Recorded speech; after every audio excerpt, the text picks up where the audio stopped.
I'm sure almost every one of us watched before the show, and you have people living in some decent house, not perfect one, that could have some repairs and some remodeling, and the guys come and they just totally change everything and make this casual house something really amazing, something really want to live, that you really feel comfortable, cozy, and it's something remarkable. This is kind of how Jesus changes our lives. Come to our lives that are most often quite good. They are practical, they work well, and He offers something more.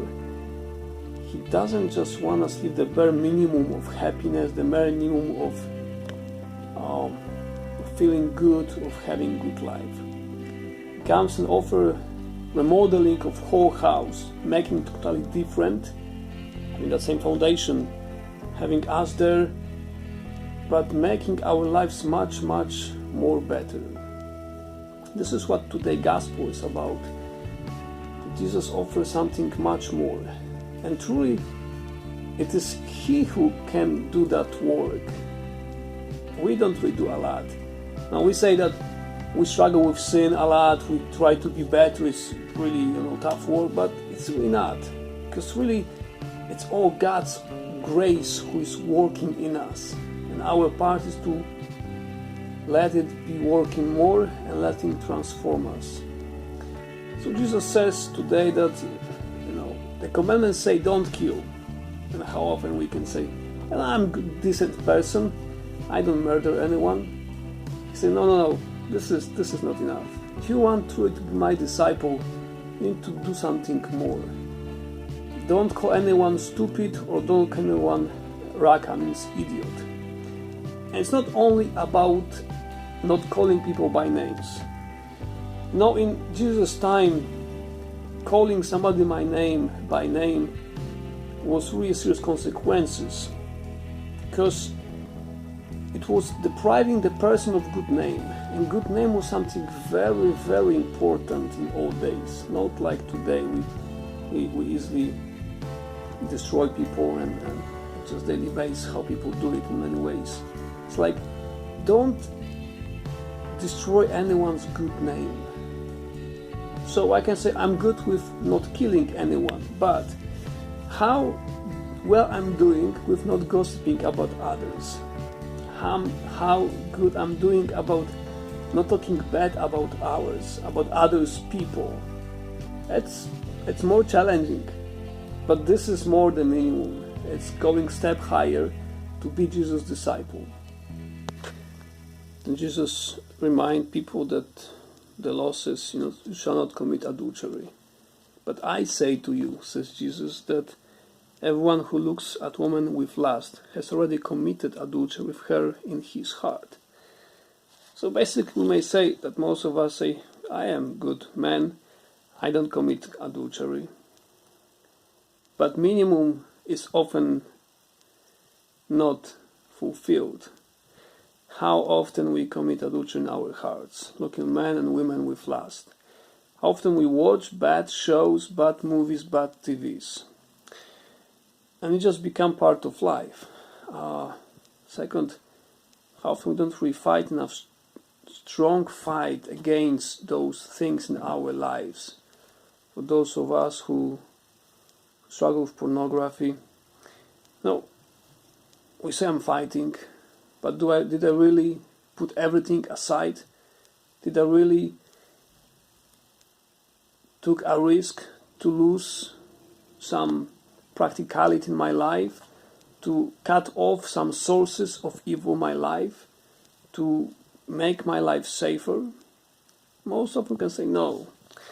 It's a little sin, people don't see it, so we just do it in quietness of our lives. But just say no, this cannot be that way. If you want to be my disciple, you need to do something more. There is saying that says, you get what you pay. And it's true in spiritual life too. How much I'm offered to pay for my well-being. for the well-being of my soul, for the good relationship with God. As Jesus says about divorces, it's not about not divorcing other people or not remarrying. It's something much more. The bare minimum is, yes, not to have divorces. And quite often it is possible, sometimes it's not. But we can look on different perspective, not doing bare minimum and asking myself, is my marriage truly happy? Is my spouse really happy with me? Are my children really happy with me? Or it's just okay? It's not bad. Then this is not enough. Jesus doesn't want us just to be merely happy, a little that make it things working. No, he wants us to be truly happy. But again, you get what you pay. You get what you pay, and how often we don't do enough. We got used to things that are working quite okay, quite well enough, and it just satisfies us, when truly Jesus offers us much more. Last week we met with a few married couples and worked on the program called The Choice Wine. At the base there is the wedding in Cana, where Jesus just doesn't supply some decent wine for wedding. He made abundance of wine, and the wine is the best. As he is willing to remodel houses of our lives, he offers a lot. Much more than we get used to, much more than we can expect. He does much more than we can imagine. It's just a question for us. Do I want to stick with my bare minimum of being okay, being good, not being bad, having decent marriage, being okay worker, okay student? Or do I really want to strive for something more? Something that costs much more work, much more challenges, but still where most of the work is done by my Savior Jesus Christ. Do I want to strive for greatness, for holiness, for righteousness, means being right with God, truly, for being His friend, for enjoying abundance of life with Him, not just fulfilling rules and doing what I'm supposed to do. It's not enough. God wants us much more. He wants us to be happy. So maybe for this week I should take it for prayer. What are the things that I'm just doing bare minimum, that I don't really want to do more, because it's uncomfortable, it's difficult?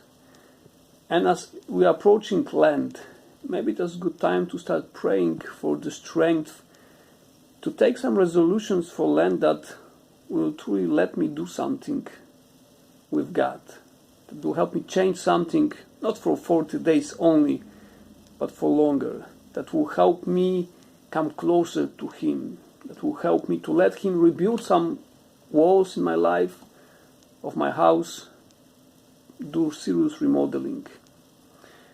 I pray for that for you, that you may have courage to strive for greatness, not just enjoy bare minimum. Blessings.